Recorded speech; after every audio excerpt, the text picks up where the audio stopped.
मेरे प्रियो, जैसा हमने पढ़ा एक वचन, उसमें 13वां वचन, भजन संहिता 19 के 13 वचन में कहता है, तू अपने दास को ढिठाई के पापों से भी बचाए रख, वे मुझ पर प्रभुता करने ना पाए, तब मैं सिद्ध हो जाऊंगा। सिद्ध होना मतलब परफेक्ट होना। यीशु ने कहा तुम अपने पिता के समान क्या बनो? सिद्ध बनो, पवित्र बनो, क्योंकि हमारा परमेश्वर पिता पवित्र है, सिद्ध है। तो इसलिए मेरे प्रियो, ये ढिठाई के पाप क्या है? कई बार हम वचनों को सुनते हैं, बाइबल को पढ़ते हैं, प्रभु के दासों के वचन को सुनते हैं, जो आज्ञाएं दी हुई है वो हमारी भलाई के लिए दी हुई है। नीति वचन 13:13 में लिखा हुआ है, जो आज्ञा मानता है उसको प्रतिफल मिलता है, परंतु जो आज्ञा परमेश्वर की नहीं मानता वो क्या हो जाता है? नाश हो जाता है। मेरे प्रियो, किस किस की आज्ञा माननी है? ये ढिठाई के पाप क्या है? एक तो बाइबल के जो वचन है, और साथ ही साथ एक और दूसरा पहलू है, बाइबल में दिया हुआ है कि हमको किसकी आज्ञा माननी है। अगर हम पढ़ेंगे रोमियो की किताब 13वां अध्याय और उसका पहला और दूसरा वचन, रोमियो की किताब 13 अध्याय पहला और दूसरा वचन, हर एक व्यक्ति शासकीय अधिकारियों के अधीन रहे, क्योंकि कोई अधिकार ऐसा नहीं हो जो परमेश्वर की ओर से ना हो, और जो अधिकार है वे परमेश्वर के ठहराए हुए हैं। हमारे जो अधिकारी है वो परमेश्वर के ठहराए हुए हैं। इसलिए जो कोई अधिकार का विरोध करता है वह परमेश्वर की विधि का सामना करता है, और सामना करने वाले दंड पाएंगे। साफ साफ लिखा हुआ कि हमें अपने अधिकारियों की बात माननी है। और इस कोरोना काल में हम देख रहे हैं कि हमारा महत्वपूर्ण, अगर हम जीवन चाहते हैं कि हम जिंदा रहे, तो परमेश्वर का वचन कह रहा, आज्ञा मानो भाई अपने अधिकारियों का, क्योंकि वो अधिकारी लोग कौन नियुक्त किया है? हमारे परमेश्वर पिता ने नियुक्त किया हुआ है। तीतुस की किताब 3 अध्याय पहला वचन कहता है, तीतुस की किताब 3 अध्याय पहला वचन, लोगों को सुधि दिला कि हाकिमों मतलब अपने ऑफिसर, जो सरकारी अफसर हैं, अधिकारियों के अधीन रहे और उनकी आज्ञा माने, और हर एक अच्छे काम के लिए तैयार रहे। आज्ञा माननी, बाइबल की वचनों की आज्ञा माननी। और वचन क्या कहता है? अपने जो अधिकारी सरकार की तरफ से, तुम्हारी सरकार की तरफ से जो ठहराए गए हैं, उनका आज्ञा मानो। एक और वचन पढ़ेंगे, पहला पतरस उसका 2 अध्याय और उसका 13 और 14 वचन। पहला पतरस 2 अध्याय 13 और 14 वचन, प्रभु के लिए मनुष्यों के ठहराए हुए हर एक प्रबंध के अधीन रहो, राजा के इसलिए कि वे सबका पर प्रधान है, और हाकिमों के क्योंकि वे कुकर्मियों को दंड देने और सुकर्मियों को प्रशंसा के लिए उसके भेजे हुए हैं। क्या लिखा हुआ? मनुष्यों के ठहराए हुए हर एक प्रबंध के अधीन रहो, राजा के, हमारे जो सरकार के मंत्री है, मुख्यमंत्री, प्रधानमंत्री, उनके अधीन रहना है। अभी कोरोना काल में और महत्वपूर्ण हो गया है। मैं कई लोगों को देख रहा हूं, आप लोग मास्क नहीं पहने हुए हैं। मेरे प्रियो, मैं आपको एक सच्ची घटना बताना चाहूंगा जिससे आप समझ जाए कि कितना महत्वपूर्ण आपका जीवन है। लकी की मम्मी अभी रोते हुए वो गवाही दे रही थी, कोई जन चला जाता है तो वो एक खालीपन हो जाता है, सूनापन आ जाता है दिल में, जीवन में, अपने परिवार में। मेरे प्रियो, और हमने भी अपने प्रिय जनों को, कई लोगों को खोया है। जवान, मैं कई लोगों को जानता हूं, मसीही विश्वासी, 30 साल के, 35 साल के, 45 साल के, बुजुर्ग 60 साल के, 65 साल के, 70 साल के। क्या सरकार की आज्ञा है? मास्क पहनो, सैनिटाइज करो, दूरी बनाए रखो। मगर आज हम देखते हैं हम लोग क्या है? परमेश्वर की ज्योति है, उसके नमक है इस दुनिया में। अगर हम ही सरकार की आज्ञा को नहीं मानेंगे, तो मैं आपको बताना चाहता हूं एक सच्ची घटना। एक प्रभु के दास कई घंटे, 8-10 घंटे वो रोज प्रार्थना करते थे, और एक दिन उनको स्वर्ग में उठा लिया गया। और स्वर्ग के द्वार में उन्होंने देखा कि यीशु मसीह लोगों को अंदर ले रहे हैं और कई लोगों को बाहर भेज दे रहे हैं स्वर्ग से। तो एक पास्टर जो इस दुनिया में सेवा कर रहे थे, वो जो प्रार्थना कर रहे थे, बड़े प्रार्थना योद्धा भाई, 8-10 घंटा रोज प्रार्थना करते, उन्होंने देखा अरे ये तो मेरे शहर के पास्टर हैं और उनकी मृत्यु हो गई थी कुछ दिन पहले।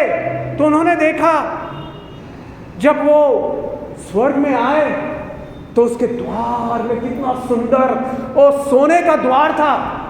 यीशु मसीह सिंहासन में बैठे हुए देख रहे थे और जैसे ही वो पास्टर आए, पास्टर का चेहरा चमकने लगा, उत्साहित होने लगा। अरे मैं अपने प्रभु को देखूंगा, वो मुझे अपनी बाहों में लेके कहेगा, आ अच्छे और विश्वास योग्य दास, तूने मेरी सेवा की है, आजा इनाम ले, स्वर्ग में रहे, वहां ना कोई दुख है, ना कोई दर्द है, ना भूख है, ना प्यास है। परंतु क्या हुआ मालूम? यीशु मसीह ने उसे बड़े मायूस भरे चेहरे से गंभीरता से देखा और यीशु ने कहा, बेटा तू यहाँ पे अंदर तुझे नो एंट्री मिलेगी, यहाँ एंट्री नहीं मिलेगी स्वर्ग में। वो चकित हो गया, क्यों? मैंने प्रभु की सेवा की है, मैंने अपनी नौकरी छोड़ के, मैंने कितना दुख तकलीफ उठाया और प्रभु यीशु की सेवा की। अब जब मैं यहाँ दुनिया का छोड़ के जब जा रहा हूँ स्वर्ग के द्वार में एंटर, यीशु मसीह कह रहे हैं नहीं, क्यों नहीं? यीशु ने कहा, बेटा इस दुनिया में था, तुझे अपेंडिक्स में, तेरे अतड़ियों में प्रॉब्लम हो गया था, डॉक्टर के पास तू गया था, डॉक्टर ने कहा ये दवाई ले ले, दवाई खा, उसके बाद 2 दिन बाद तेरा ऑपरेशन होगा, छोटा सा ऑपरेशन है अपेंडिक्स का, करा ले। बड़ा सस्ता था, सरकार की तरफ से उनको कार्ड था, आयुष्मान कार्ड, तो वो मतलब बड़े सस्ते में हो जाता सरकारी अस्पताल में ऑपरेशन। उन्होंने कहा नहीं, मैं ये विश्वास करता हूं कि यीशु के कोड़े खाने से मैं चंगा हो गया, मैं दवाई नहीं खाऊंगा, मैं ऑपरेशन नहीं कराऊंगा। परिवार वालों ने, उनकी कलीसिया ने समझाया, पास्टर साहब दवाई खा लीजिए, ऑपरेशन करा लीजिए, छोटा सा है, आधे घंटे में ऑपरेशन हो जाएगा। नहीं, मेरा ये विश्वास है। यीशु ने कहा, बेटा एक छोटी सी दवाई, एक छोटा सा ऑपरेशन, तू मना किया, तेरे अंदर, तेरे दिल के अंदर घमंड है। परमेश्वर कहता है, बाइबल में लिखा हुआ है, परमेश्वर हृदय को देखता है। बाहर से हम कितने भी धर्मी दिखाई दे, कितना भी प्रचार करें, हृदय को जांचने वाला, दिल के हर एक बात को जांचने वाला। और बाइबल स्पष्ट कहती है याकूब 4:6 में, परमेश्वर अभिमानियों का विरोध करता है, उनके विरोध में खड़ा हो जाता अभिमानी लोग। अगर हम सरकार की आज्ञाओं को नहीं मान रहे, मेरे प्रियो, मास्क लगाने के लिए बोल रहे हैं, सैनिटाइज करने के लिए, छोटी छोटी सी कोई असंभव बात, पहाड़ में चढ़ने के लिए, ये करने के लिए पैसे लाखों देने के लिए नहीं कह रहा, छोटा सा बात। जिंदगी महत्वपूर्ण है, जीवन महत्वपूर्ण है। हमने देखा लकी की मम्मी अभी भी वो रो रही है, उनके परिवार में वो मायूसी है, चाहे जवान हो, बुजुर्ग हो, अधेड़ हो, कोई भी चला जाता है, एक दिल को, एक जीवन को दर्द से, दुख से भर देता है। मेरे प्रियो, हमने देखा आज वचनों में, रोमियो 13 अध्याय 1 वचन, 2 वचन, तीतुस 3 अध्याय 1 वचन, और 1 पतरस 2 अध्याय 13-14 वचन। अपने अधिकारियों के अधीन रहना है मेरे प्रियो। क्या हम चाहेंगे कि हम यहां से चले जाएं और यीशु हमको भगा दे, वहां नो एंट्री, नहीं आने का तुम्हें परमिशन नहीं है? क्यों? तुमने सरकार की, जो मैंने नियुक्त किया था, अधिकारियों का कहना नहीं माना, मास्क नहीं पहना, जाओ, स्वर्ग में एंट्री नहीं मिलेगी। हम नहीं चाहते ना मेरे प्रियो, छोटी सी बात है, पहन ले, दूरी बनाए रखे, ये आपके भलाई के लिए है, यीशु कह रहे हैं, और आपके परिवार के भलाई के लिए है। और वो यीशु ने उस प्रभु के दास को कहा, तेरी उम्र केवल 45 साल की थी और मैंने तेरे लिए लंबी आयु, दीर्घ आयु नियुक्त किया था। भजन संहिता 91 उसके 16 में लिखा हुआ है, मैं तुझे दीर्घ आयु से तृप्त करूंगा, विथ लॉन्ग लाइफ। निर्गमन 23:26 में लिखा हुआ, मैं तेरी आयु को पूरी करूंगा। अय्यूब 5वां अध्याय 26वें वचन में लिखा हुआ है, मैं तुझे लंबी आयु दूंगा। परंतु तू 45 साल में ही दवाई नहीं लिया। ये दवाई तो मैंने ही आविष्कार कराई है, वैज्ञानिकों को मैंने बुद्धि ज्ञान दिया है, ऑपरेशन कराने का जो करने का तरीका और वो जो मेथड है वो सब मैंने बताया है, उनको बुद्धि ज्ञान दिया है। तूने क्यों घमंड के कारण तू घमंडी है। बाइबल में और भी लिखा हुआ है, नीति वचन 16:18 में, परमेश्वर घमंडियों से घृणा करता है, नाश होने से पहले घमंड आता है।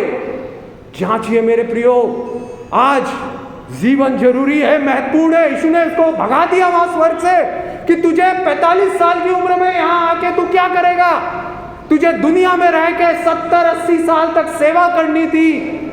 तूने एक ऑपरेशन, एक दवाई नहीं खाई। जा, वो प्रभु का दास रोया, मगर क्या मतलब, क्या एक बार मरना, उसके बाद न्याय का होना। मेरे प्रियो, गंभीरता को समझिए। हमने अपने प्रियजनों को खोया है। ये जो खोना रहता है वो बड़ा दिल को दर्द से, दुख से भर देता है। हम नहीं चाहते, यीशु नहीं चाहता कि उसके राज में हम सब कम लोग हैं, वी आर माइनॉरिटी। अगर हम परमेश्वर के दिए हुए अधिकारियों की आज्ञा नहीं मानेंगे तो मेरे प्रियो, यीशु मसीह भी नाराज होगा। कितने लोग चाहते हैं यीशु मसीह नाराज ना हो? हाथ उठाए। हालेलुया। तो आज्ञा को मानना है मेरे प्रियो। आज का वचन ये ले ले और उसको, अपने वचन को अपने हृदय में रख के उसके आज्ञा के अनुसार चलिए। आमीन।